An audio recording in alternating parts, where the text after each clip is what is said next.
จะได้โหลด YouTube ว่ะโหลด100,000 ซับก็ยังดีเลย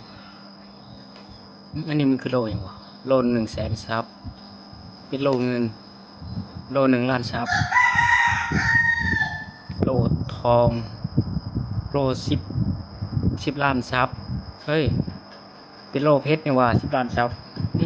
โคตรงามว่ะอยากได้เว้ยแสนกดซับอย่างนั้นนะเว้ยโคตรอยากได้เลยโคตรงามสุดยอดได้เยอะหน่อยกับได้โลนึงเสียซับไปยังดีตอนนี้กับก็ให้ซ่อมไปฮอด1,000 ซับก่อนติ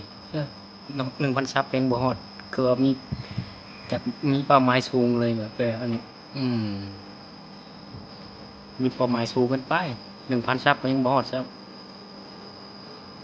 แสนกดซับก็ให้ฮอด1,000 ซับแล้วก็เพิ่มไปถึงฮอด100,000เอาให้ได้โลเงินกันโอเค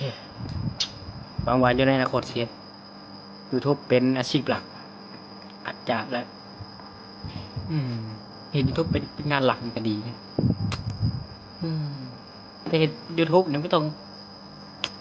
อาศัยคนเบิ่งคลิปก็ต้องค่อยๆปรับปรุงคอนเทนต์ไปเห็นแต่คอนเทนต์แบบเก่าๆเดิมๆก็เดี๋ยวคนดูมันสิเบื่อแสดงกดซับให้ไปฮอด 1,000 ซับสักไข่กันให้พาเกียรติสร้างรายได้แล้วก็กดซับให้กันต้องฮอด100,000 ซับพอได้โลเงินเนี่ยไปแล้วขอบใจที่สละเวลามาเบิ่งคลิปกัน